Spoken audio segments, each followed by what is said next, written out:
जय हिंद। स्वागत है आप सभी का एक बार फिर से उजांग टाइम्स पर। रोज की तरह ही एक बार फिर से हम आ चुके हैं एक बहुत ही महत्वपूर्ण सूचना को लेकर, जिसमें जो कि सऊदी अरब से संबंधित है और भारत का सऊदी अरब के साथ क्या संबंध है उसको लेकर चर्चा है। तो एक बहुत बड़ी खबर यहाँ पर यह आ रही है कि क्या सऊदी अरब का ये फैसला भारत की चिंता को बढ़ा देगा।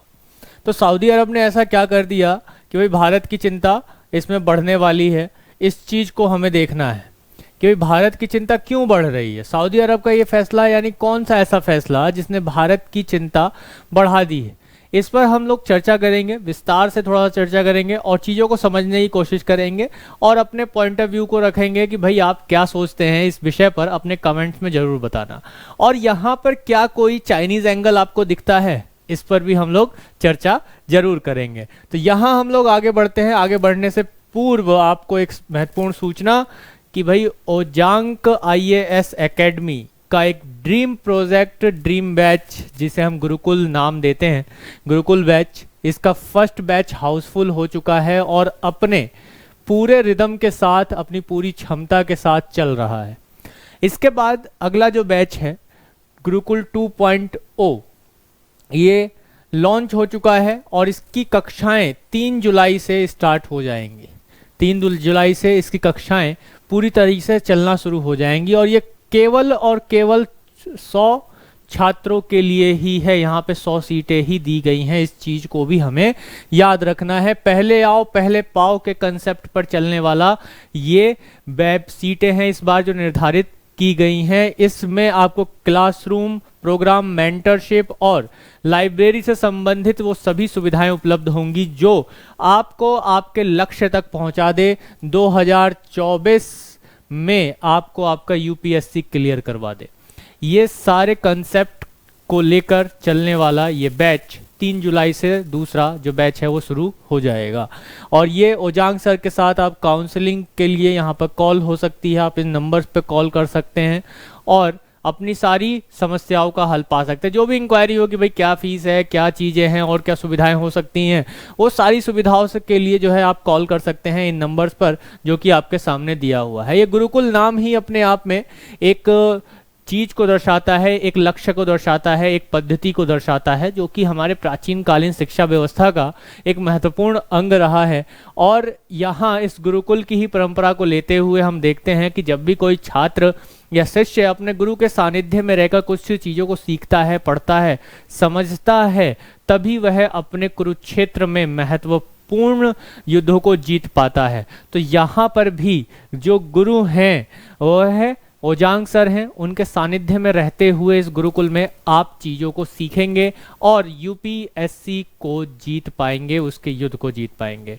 तो इसी क्रम में अब हम आगे बढ़ते हैं। आज का जो हमारा एक मुख्य विषय है वो विषय क्या है कि भाई सऊदी अरब ने ऐसा क्या कर दिया कि भारत की चिंता बढ़ सकती है या भारत को कुछ विषयों पर सोचना पड़ सकता है। तो सऊदी अरब का यह फैसला क्या भारत के लिए चिंता बढ़ाने वाला है? तो ऐसा क्या फैसला है, ये ऐसा क्या फैसला हमें देखने को मिल रहा है? तो उससे पहले हम एक चीज़ को देख लेते हैं यहाँ पर कि जो भारत की स्थिति है, भारत की जो ज्योग्राफिकल स्थिति है, उससे पश्चिम की ओर अगर हम जाएंगे, कहाँ, वेस्ट में अगर हम जाएंगे तो हमें अरब सागर दिखेगा। अरब सागर को पार करके ये पूरा का पूरा जो आप प्रायद्वीप देख रहे हैं, इस प्रायद्वीप को कहा जाता है अरब प्रायद्वीप। क्या कहा जाता है? अरब प्रायद्वीप कहा जाता है। तो जो ये अरब प्रायद्वीप है, इस पर सबसे बड़ा जो एक देश है, रेगिस्तानी देश है, जिसका नाम है सऊदी अरब। सऊदी अरब जो कि एक ऑयल प्रोड्यूसिंग कंट्री है, तेल उत्पादक देश है। तो सीधी सी बात है, ऐसा कुछ हुआ होगा यहाँ पर जिसने भारत की चिंता को बढ़ाया है। तो भाई सऊदी अरब जिसकी अर्थव्यवस्था मुख्यतः किस पर डिपेंड करती है? पेट्रोलियम पर डिपेंड करती है। पेट्रोलियम पर डिपेंड करती है यानी कि कच्चा तेल, क्रूड ऑयल पर डिपेंड करने वाली अर्थव्यवस्था है। तो अभी हाल ही फिलहाल में हम ये चीज़ भी देखते हैं कि सऊदी अरब या जो गल्फ कंट्रीज़ हैं, जो ये खाड़ी देश हैं, अन्य जो खाड़ी देश हैं, इनमें से सऊदी अरब ने अपनी अर्थव्यवस्था को केवल तेल पर डिपेंड न रखते हुए अन्य संसाधनों पर भी शुरू करने की कोशिश की है। यानी कि अन्य दूसरे जो संसाधन हैं या दूसरे जो व्यापार के स्रोत हैं उनमें निवेश करने के लिए बोला है। तो यानी केवल तेल पर नहीं। तो इसके लिए सऊदी अरब क्या कर रहा है कि उसके देश में इन्वेस्टमेंट आए। क्या आए? इन्वेस्टमेंट आए, निवेश आए, उसके लिए उसने हमारा जो एक देश है जिसके साथ हमारी हमेशा बनती नहीं है, आजकल तनाव चल रहा है, चाइना, उसके साथ कुछ मीटिंग्स की हैं, उसके साथ कुछ मीटिंग्स की है। और चाइना ने सऊदी अरब में निवेश की शर्तों के साथ या निवेश के लिए भी आश्वासन दिया है, और सऊदी अरब में चाइना ने बड़े पैमाने पर निवेश करना भी शुरू कर दिया है। तो हमारे जो रिश्ते हैं सऊदी अरब के साथ वो काफ़ी पुराने रहे हैं, और इसके साथ साथ हम ये लगातार देखते हुए जा रहे हैं कि भारत के साथ जिन जिन देशों के रिश्ते पुराने या प्रागढ़ रहे हैं, चाइना उन देशों के साथ अपने रिश्तों को लगातार बढ़ाने की कोशिश कर रहा है, ताकि भारत को वो क्या कर सके कि विश्व के पटल पर, विश्व के स्तर पर या विश्व मंच पर कहीं ना कहीं अकेला खड़ा कर सके। और इसी मंशा के साथ यहाँ पर सऊदी अरब में भी चाइना ने अपनी आंखें गड़ा ली हैं, और इस मीटिंग का रिजल्ट ये निकला कि चाइना का जो निवेश है वो एक्सेप्ट किया गया। कहाँ पर? सऊदी अरब में। सऊदी अरब में चाइना का इन्वेस्टमेंट बड़े पैमाने पर हो रहा है। अब इसके साथ ही ऐसा नहीं है कि भारत के साथ वही रिश्ते खराब हो जाएंगे, बिल्कुल ऐसा नहीं है, क्योंकि सऊदी अरब में मेनली जो लेबर वर्क फोर्स है वो इंडिया की है, और यहाँ पर हम लोग देखते हैं कि इंडिया के साथ कोई भी रिलेशन, कोई भी देश, इवन सऊदी अरब भी किसी भी तरीके का रिलेशन खराब करना नहीं चाहेगा, और ना ही कोई अन्य देश चाहेगा। क्यों नहीं चाहेगा? क्योंकि भारत इस समय ग्रोइंग इकोनॉमी है, ग्रोइंग इकोनॉमी है। हालांकि अगर हम देखें तो हमें हमारे सिद्धांतों में, भारतीय परंपरा में, या भारतीय परंपरा में, भारतीय ग्रंथों में, या अगर हम चाणक्य नीति भी देखें, चाणक्य नीति भी पढ़ें जो कि हमारे प्राचीन गुरु रहे हैं, तो उनकी नीतियों को अगर हम पढ़ें तो उसमें भी ये कहा गया है कि भाई अपने दुश्मन को कभी कमजोर नहीं समझना चाहिए, कमजोर नहीं आंकना चाहिए, अपनी कमियों को भी थोड़ा देखना चाहिए, समझना चाहिए, और उन कमियों के अनुसार काम करना चाहिए। तो यहाँ पर यही चीज हमें देखने को मिलेगी। जो ग्रोइंग इकोनॉमी तो हम हैं, लेकिन हमारी इकोनॉमी जो है वो $3 ट्रिलियन तक है, और वहीं अगर चाइना की इकोनॉमी देखें तो $17 ट्रिलियन, $17 ट्रिलियन की इकोनॉमी है यहां पर। और विश्व में सबसे ज्यादा ऊर्जा का खपत करने वाला देश भी कौन है? चाइना। यानी कि जो क्रूड ऑयल है, तेल को खर्चा करने वाला भी देश कौन है? चाइना। तो यहां पर कहीं ना कहीं सऊदी अरब के लिए निवेश अच्छा आ सकता है। कहां से? चाइना से, क्योंकि वो एक तरह से अर्थव्यवस्था में भारत से बड़ा अर्थव्यवस्था है। इस चीज को हमें मानना पड़ेगा। जब तक हम अपने दुश्मन की कमजोरियों को और ताकतों को नहीं पहचानेंगे, तब तक हम रणनीति अच्छी नहीं बना सकते हैं। तो यहां पर यही हुआ कि जो चाइना है उसकी स्थिति इकोनॉमी के मामले में ज्यादा बड़ी है भारत से। तो यहाँ सऊदी अरब में जब निवेश की बात आती है तो कहीं ना कहीं चाइना का अपना एक अलग व्यवहार बन जाता है, और सऊदी अरब ने भी अप्रोच यहाँ पर किया है चाइना को कि वो यहाँ पर सऊदी अरब में इन्वेस्टमेंट करे। लेकिन यहाँ इंडिया के साथ क्या रिश्ते बिगड़ सकते हैं? नहीं, बिल्कुल नहीं। यहाँ सऊदी अरब ने एक चीज को यहाँ पे स्पष्ट कह दिया है कि सऊदी अरब की जो सरकार है, जो गवर्नमेंट है, यानी कि वहां तो अभी राजशाही मामला है पूरा, है ना, राजशाही जो गवर्नमेंट है वो ये चाहती है कि वो कई सारे देश उसके यहाँ आकर इन्वेस्टमेंट करें। वो किसी एक देश की तरफ झुकाव नहीं रखना चाहती है, क्योंकि आने वाले समय में जैसे जैसे हम लोग देख रहे हैं कि हम फ्यूल के अलग अलग रास्तों को तलाश रहे हैं, फ्यूल के अलग अलग रास्तों को तलाश रहे हैं, मतलब कि ये है कि हम हाइड्रोजन फ्यूल की तरफ जा रहे हैं, ग्रीन फ्यूल की तरफ जा रहे हैं, सौर ऊर्जा की तरफ जा रहे हैं, नवीकरणीय ऊर्जा की तरफ जा रहे हैं। तो यहाँ पर क्या होगा कि कहीं ना कहीं तेल की जो डिमांड है, क्रूड ऑयल की जो डिमांड है, धीरे धीरे विश्व में कम होती चली जाएगी। जब विश्व में ये चीजें कम होती चली जाएंगी, तेल की मांग कम होती चली जाएगी, तो इसकी अर्थव्यवस्था, सऊदी अरब की अर्थव्यवस्था कहाँ जाएगी? डाउन होगी। तो उस डाउनफॉल से बचने के लिए सऊदी अरब ने अभी से ही अपनी अर्थव्यवस्था के दरवाजे अन्य निवेश के लिए खोलने शुरू कर दिए हैं। तो केवल चाइना ही नहीं, अन्य देश भी, यानी कि भारत से भी कहा गया है कि वो यहाँ पर निवेश करे। भारत के साथ इसके रिश्ते बहुत ही परागण हैं, ये पहले से ही इस तरह से रिश्ते बने चले आ रहे हैं। इसी तरह से अगर हम देखें तो आप यहाँ स्पष्ट रूप से चीज़ों को और अच्छे से समझ सकते हैं कि दुनिया के सबसे बड़े तेल उत्पादक देश सऊदी अरब और सबसे ज़्यादा ऊर्जा खपत करने वाला देश कौन है? चाइना। इनके बीच रिश्तों का आधार अभी तक क्या था? तेल ही था। अभी तक इनके बीच जो रिश्ते थे चाइना के बीच और सऊदी अरब के बीच, उस रिश्ते का आधार क्या था? किस वजह से रिश्ता बना हुआ था, या व्यापार जो हो रहा था वो किस वजह से हो रहा था? तो व्यापार जो हो रहा था वो किसकी वजह से हो रहा था? वो हो रहा था केवल और केवल तेल की वजह से। लेकिन अब इन दोनों देशों के बीच जो रिश्तों की तस्वीर है वो बदल रही है, यानी कि अब रिश्तों का आधार कुछ अलग होने वाला है, कुछ नया इन्वेस्टमेंट होने वाला है, नई चीजें आने वाली हैं। शनिवार रविवार को अगर हम देखें तो सऊदी अरब की राजधानी रियाद में क्या हुआ? 10वां अरब चीन व्यापार सम्मेलन हुआ। कौन सा सम्मेलन था भाई? 10th अरब चाइना ट्रेड सम्मेलन कॉन्फ्रेंस। तो 10वां अरब चीन व्यापार सम्मेलन था जिसमें दोनों देशों ने अपने अपने रिश्तों को एक नई दिशा देने की कोशिश की, यानी कि नए तरीके के इन्वेस्टमेंट लाने की बात यहां पर किसने की? चाइना ने और सऊदी अरब दोनों देशों ने की। इसी तरह से देखा जाए तो इन दोनों देशों के बीच जो है 10 अरब डॉलर के समझौते हुए हैं व्यापार को लेकर। यह भी बात एक सबसे बड़ी बात है कि भारत को अब यहाँ पे सोचना होगा कि भारत के रिश्ते जिन जिन देशों के साथ बहुत अच्छे हैं वहाँ कैसे अब चीन अपनी टांग घुसा रहा है, धीरे धीरे करके अपने निवेश को बढ़ावा दे रहा है।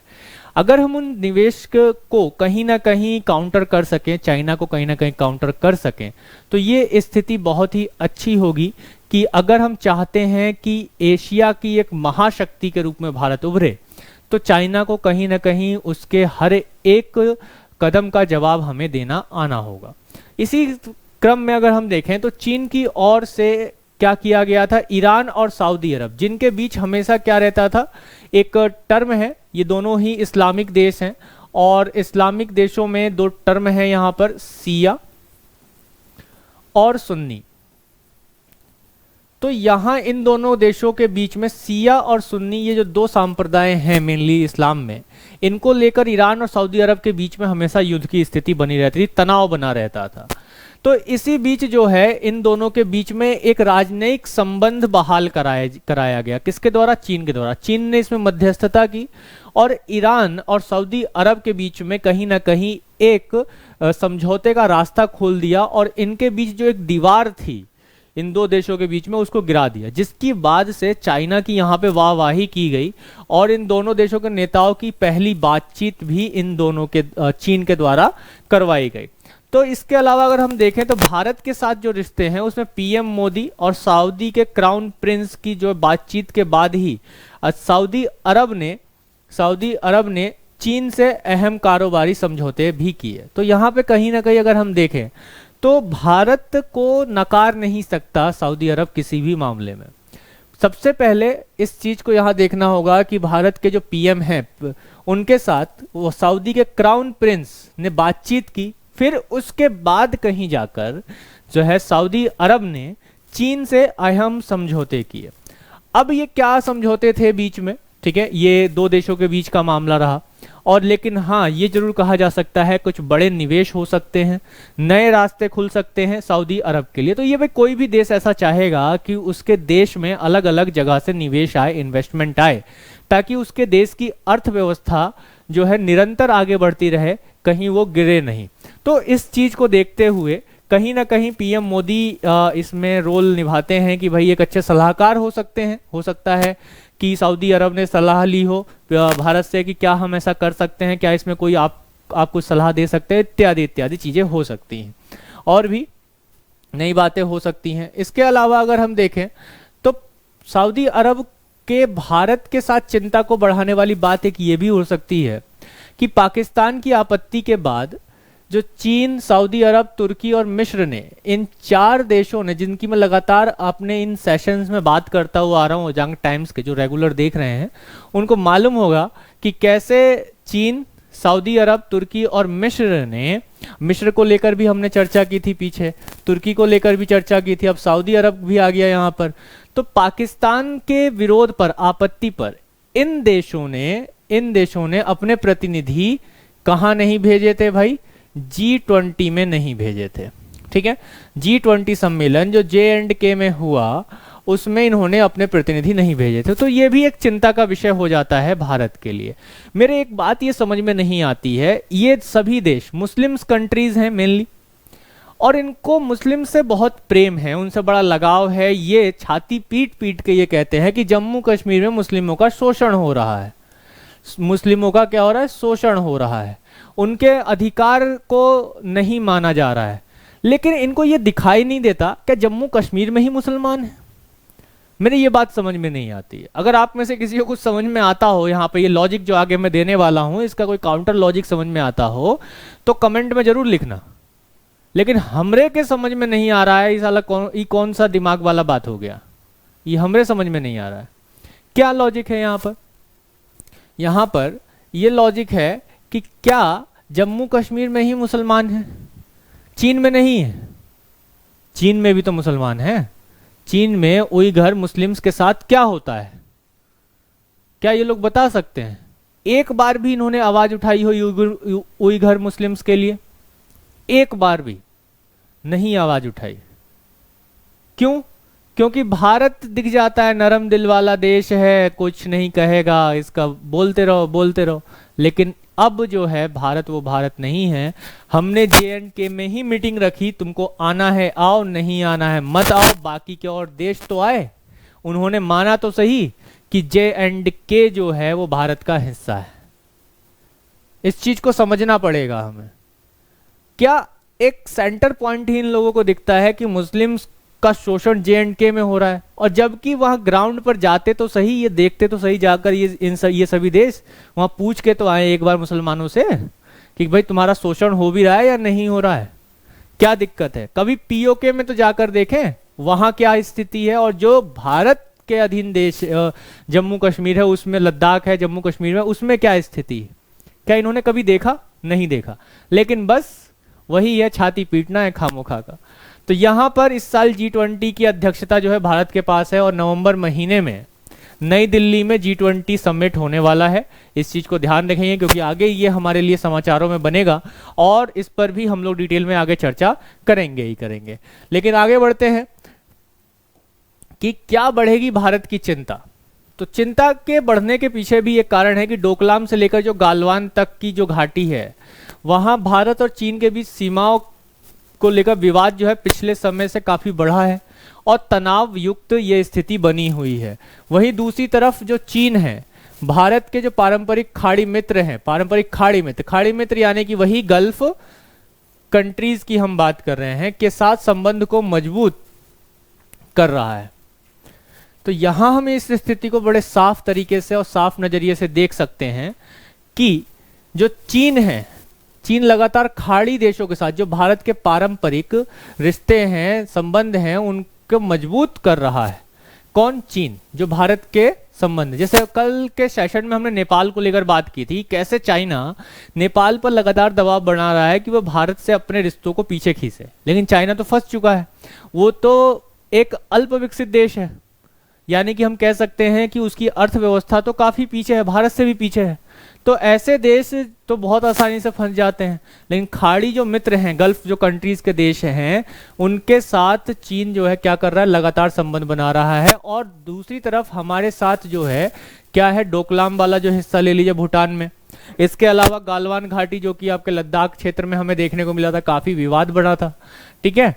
तो वहां की चीजों को हम एक तरफ तो हमारे साथ सीमा विवाद है, दूसरा वो हमें दूसरी तरफ से घेरने की कोशिश कर रहा है। कहां से? जो हमारे मित्र राष्ट्र हैं या पारंपरिक मित्र हैं, उनको अपने खेमे में लेने की कोशिश कर रहा है। तो क्या सऊदी अरब चाइना के खेमे में चला जाएगा? तो लेकिन ऐसा नहीं होगा।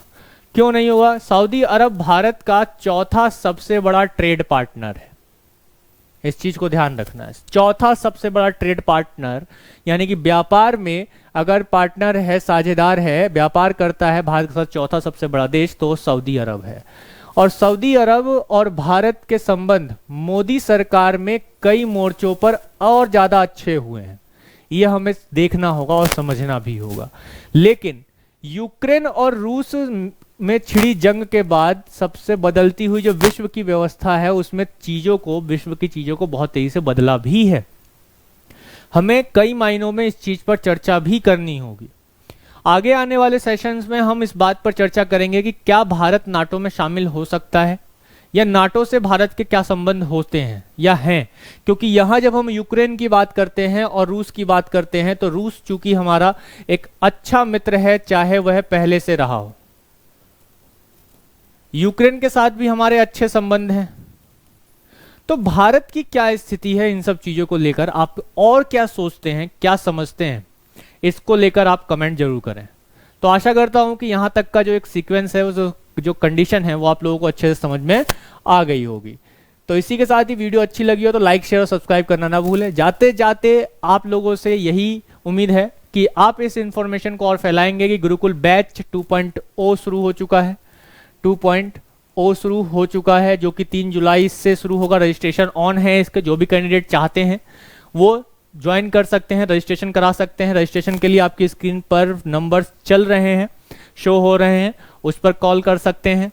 इसके साथ ही जैसा मैंने शुरू में ही बताया, 100 छात्रों के लिए है, क्लासरूम प्रोग्राम है, मेंटरशिप है। मेंटरशिप जो कि किसी भी परीक्षा के लिए बहुत ही ज़्यादा महत्वपूर्ण होती है, खास तौर पे यूपीएससी की परीक्षा, यूपीएससी जैसे परीक्षा की अगर हम बात करते हैं तो इसके लिए बहुत ही ज़्यादा महत्वपूर्ण है, जो कि 2024 में अगर कोई देना चाहता है तो उसके लिए एक अच्छे मार्गदर्शक का होना बहुत ज़्यादा जरूरी है।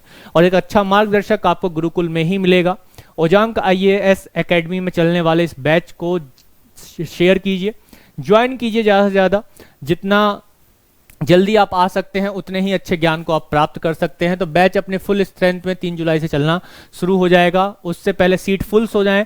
आप सभी से निवेदन है, जिन्होंने अभी तक रजिस्ट्रेशन नहीं कराया है, रजिस्ट्रेशन करा लें और ओजांक IAS एकेडमी के परिवार का एक हिस्सा बने, गुरुकुल का हिस्सा बने और अपने भविष्य को सुनिश्चित करें और इसके साथ साथ अपने लक्ष्य को प्राप्त करें। तो आशा करता हूं कि यहाँ तक का जो हमारा सफ़र था अभी काफ़ी अच्छा रहा है और आगे भी अच्छा रहेगा। तो शेयर करें अपने इस सेशन को, कमेंट में जरूर अपनी राय दें कि क्या सऊदी अरब के साथ रिश्ते हमारे आगे भविष्य में बिगड़ सकते हैं या नहीं बिगड़ सकते हैं। अगर बिगड़ेंगे तो कैसे बिगड़ेंगे, चाइना का इसमें क्या रोल होगा, या नहीं बिगड़ेंगे तो क्यों नहीं बिगड़ेंगे, कमेंट करके जरूर बताएं। और इसके साथ ही मिलते हैं अगले सेशन में। तब तक के लिए अपना ध्यान रखें, खुश रहें, मस्त रहें, जबरदस्त रहें, मुस्कुराते रहें। जय हिंद।